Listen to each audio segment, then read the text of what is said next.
Updates ఇచ్చే నేను చనిపోతాను నా వల్లనే కదా వీళ్ళంతా జరుగుతున్నారు. ఆ రోజు జూనియర్ ఎన్టీఆర్ మీతో మాట్లాడాడు, అబ్బాయితో మాట్లాడాడు, ధైర్యంగా ఉండండి నేమంతా చూసుకుంటానన్న. ఏమన్నా జూనియర్ ఎన్టీఆర్ నుంచి ఆర్థిక సాయం వచ్చింది? జూనియర్ ఎన్టీఆర్ దగ్గర నుంచి మాకేం ఆర్థిక సాయం రాలేదు. ఓన్లీ వాళ్ళ ఫ్యాన్స్ దగ్గర నుంచి మాకు 2.5 లాక్ వరకు వచ్చింది సార్.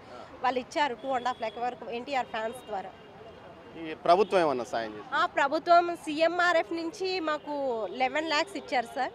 మళ్ళీ టీటీడీ వాళ్ళు కానీ 40 లాక్స్ ఇచ్చారు సార్. బట్ ఆ అబ్బాయి కండిషన్ హై నుంచి హై అయిపోయి లో అయిందనమాట. ఇప్పుడు బాగుంది.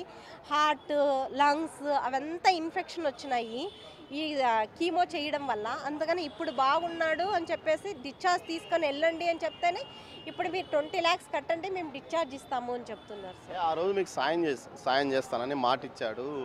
ఏమన్నా మరి మీరు ఏమన్నా మరోసారి అడిగారా మాకు ఇలా సాయం చేయండి ఇంత ఫీజు కట్టాల్సి వస్తుంది అని? అంటే నా దగ్గర మాకు కృష్ణ యాదవ్ అనే సారు మాకు వీడియో కాల్లో చేపించారు సార్. నేను అడిగాను సార్ ఏదైనా హెల్ప్ చేయండి సార్ అంటే మీ గవర్నమెంట్ దగ్గరికి వెళ్ళండి అని చెప్పారు సార్.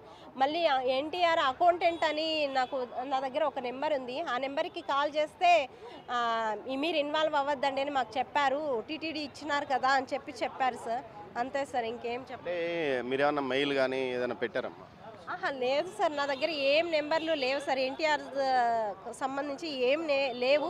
ఈ కృష్ణ యాదవ్ అనే సార్దే ఒక నెంబరే ఉన్నింది. నేను చాలా టైమ్స్ అడిగాను సార్ ఏదైనా హెల్ప్ చేయండి అంటే లేదు లేదు లేదు అని చెప్పేసి కృష్ణ యాదవ్ ఆయన ఏం చెప్పారు, మీరు గవర్నమెంట్ దగ్గరికి వెళ్ళండి అని చెప్పారు సార్. గవర్నమెంట్ దగ్గరికి వెళ్ళాలంటే ఆ రోజు మీకు హామీ ఇచ్చిండే జూనియర్ ఎన్టీఆర్. గవర్నమెంట్ 11 లక్షలు ఇచ్చింది, టీటీడీ ఒక 40 లక్షలు ఇచ్చింది. ఇంకా కొంత అవసరం ఉందన్న కోణంలో మీరు చెప్తున్నారు. మీ పరిస్థితి చూస్తే ఒక డ్రైవర్ మీ ఆయన, అదేవిధంగా మీ పరిస్థితి చాలా దారుణంగా ఉందని అప్పట్లో పెద్ద ఎత్తున మీడియాలో వచ్చింది. అది కూడా ఆయనకు మీరు ఏదైతే జూనియర్ ఎన్టీఆర్కి చెప్పారు, జూనియర్ ఎన్టీఆర్కి మీ అబ్బాయి వీరాభిమాని సినిమా చూసి చనిపోతానన్న స్థాయిలో నుంచి ఈ విధంగా కోలుకున్నప్పుడు ఒకసారైనా మీతో మధ్యలో ట్రీట్మెంట్ మధ్యలో ఏదైనా జూనియర్ ఎన్టీఆర్ కానీ వాళ్ళ ఫ్యాన్స్ కానీ ఎప్పుడైనా మాట్లాడారా? ఎవ్వరూ మాట్లాడలేదు సార్.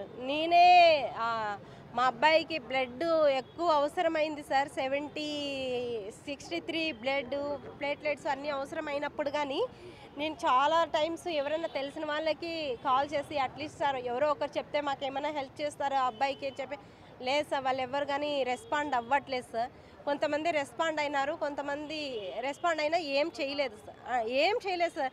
ఆ రోజు వీడియో కాల్లో మాట్లాడారు, మళ్ళీ ఏం చేయలేదు సార్. మళ్ళీ మీరు ఏమన్నా విజ్ఞప్తి చేయబోతున్నారా జూనియర్ ఎన్టీఆర్?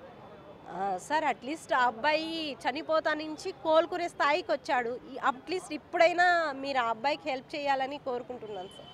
అంతే సార్. జూనియర్ ఎన్టీఆర్ గురించి మీరేమన్నా చెడుగా భావిస్తున్నారా? ఈ విధంగా హామీ ఇచ్చి వద్దా కాదన్న? అయ్యయ్యో ఏం లేదు సార్. ఎన్టీఆర్ సారు చాలా విలువలు కలిగిన వ్యక్తి అనమాట.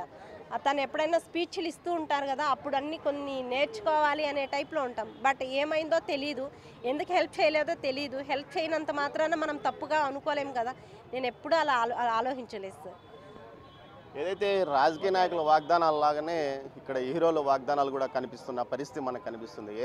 సెప్టెంబర్ నెలలో ఏదైతే కౌశిక్ పరిస్థితి దారుణంగా ఉన్నప్పుడు వీడియో కాల్లో మాట్లాడారు, పెద్ద ఎత్తున హడావిడి చేసుకున్నారు. మీడియాలో అంటూ ఒక ప్రకంపనలు సృష్టించినట్లు జూనియర్ ఎన్టీఆర్ ఇంకా అంతా చేసేస్తున్నాడు అంటూ కూడా వార్తలు కూడా వచ్చిన నేపథ్యము. బెంగళూరులో ఉన్న ఆ అబ్బాయి దగ్గరికి స్థానికంగా ఉన్న ఏదైతే కృష్ణ యాదవ్ అనే జూనియర్ ఎన్టీఆర్ అభిమాన సంఘం అధ్యక్షుడు, జాతీయ స్థాయిలోనో రాష్ట్ర స్థాయిలో తెలియదు కానీ నేను జూనియర్ ఎన్టీఆర్ అభిమాన సంఘం అధ్యక్షుడు అని చెప్పుకుంటున్నాడు. ఆయన ఎక్కడ వెళ్ళి వీడియో కాల్తో ఈ కుటుంబ సభ్యులతో ఏదైతే శ్రీనివాసులు, సరస్వతి వాళ్ళ కుమారుడైన ఏదైతే కౌశిక్తో మాట్లాడించారు, ఆ సందర్భంగా కౌశిక్ను జూనియర్ ఎన్టీఆర్ ఓదార్చారు. దీంతోపాటు ఖచ్చితంగా నేను మీకు సాయం చేస్తానంటాడు. అయితే ప్రభుత్వం ఏదైతే సీఎం రిలీఫ్ ఫండ్ కింద సీఎం చంద్రబాబు నాయుడు వెంటనే ఇమ్మీడియట్లీగా 11 లక్షల రూపాయలు వీరి యొక్క వైద్య సౌకర్యం నిమిత్తం రిలీజ్ చేశాడు. అదేవిధంగా టీటీడీలో కాంట్రాక్ట్ ఎంప్లాయీగా పనిచేస్తున్నప్పటికీ టీటీడీ కూడా 40 లక్షల రూపాయలు ఆ అబ్బాయి యొక్క చికిత్సకు సహాయం అందించింది. అయితే ఇంకా మరో 20 లక్షల రూపాయల వరకు ఆర్థిక సాయం అవసరము. ఈ పరిస్థితుల్లో అబ్బాయి ఏదైతే ఆసుపత్రి నుంచి డిశ్చార్జ్ కావాలంటే ఆ 20 లక్షల రూపాయలు కట్టాల్సిన అవసరం ఉంది. కానీ తాను గతంలో తనకు సాయం చేస్తాను అని వాగ్దానం చేసిన జూనియర్ ఎన్టీఆర్ యొక్క ఫ్యాన్స్కు సంబంధించిన లీడర్స్తో కానీ అదేవిధంగా అకౌంటెంట్తో మాట్లాడితే ఈ విషయంలో పట్టించుకోవద్దు, అసలు టచ్ చేయొద్దంటూ అక్కడి నుంచి సమాధానం పైనుంచి మాకు సమాధానం వచ్చిందని వారు చెప్పినట్లు ఆమె చెప్తుంది. మరోవైపు ఏదైతే తాను ఇచ్చిన మాటను నిలబెట్టుకోవాలంటూ కూడా ఆమె రిక్వెస్ట్ చేస్తుంది, కానీ డిమాండ్ చేయడం లేదు. తనకు ఆ రోజు సాయం చేస్తామని జూనియర్ ఎన్టీఆర్ మాట ఇచ్చాడు. ఆ నేపథ్యంలో ఈ విధమైన చికిత్స కోసం తాను ముందుకెళ్ళాను, తాము పేదవారము, తమకు సాయం చేయండి, ఇచ్చిన మాట మీద నిలబడండి అంటూ కూడా ఆమె అర్థిస్తున్న పరిస్థితి. మరోవైపు మొత్తం మీద చూసుకుంటే మిడిల్ మేనేజ్మెంట్ ఏదైతే అటు జూనియర్ ఎన్టీఆర్కి వీరికి మధ్యలో ఏదైనా కొంతమంది ఉన్న ఫ్యాన్స్ అసోసియేషన్ నాయకులు ఏదైనా వ్యవహారంలో చక్రం తిప్పి వీరికి సాయం అందకుండా చేశారా, ప్రభుత్వం వద్ద నుంచి తీసుకోండి అంటూ ఘాటుగా చెప్పినట్లు తెలుస్తుంది ఈమెకు. అయితే ప్రభుత్వం కూడా 11 లక్షల రూపాయల వరకు సీఎం రిలీఫ్ ఫండ్ ఇచ్చిన నేపథ్యంలో ఏదైతే మరోసారి సీఎం రిలీఫ్ ఫండ్కి అప్లై చేసుకునే అవకాశం ఉంది. కానీ సీఎం రిలీఫ్ ఫండ్ ఏదైతే పూర్తి స్థాయిలో అటు బిల్లులు పెట్టిన తర్వాత ఆ డబ్బులు వచ్చే అవకాశం ఉంది. కానీ ఆ రోజు తన అభిమాని కోసం అభిమానులతోనే నేను అభిమానులు క్షేమంగా ఇంటికి వెళ్ళండి అంటూ కార్యక్రమాల్లో చెప్పుకుంటూ వస్తాడు. చాలా విధంగా ఏదైనా బహిరంగ సభల్లో కానీ మీటింగుల్లో కానీ ఆవేశపూరితంగా పూరితంగా సందేశాలు ఇస్తూ ఉంటాడు జూనియర్ ఎన్టీఆర్. కానీ తాను ఇచ్చిన ఈ చిన్న సాయం అంటే 20 లక్షల రూపాయలు మిగతా వారికి పెద్దదే కావచ్చు, కానీ జూనియర్ ఎన్టీఆర్ లాంటి స్టార్కు అదే పెద్ద లెక్కలేకి రాకపోవచ్చు. ఆయన వీరికి సాయం చేయాలని వీరు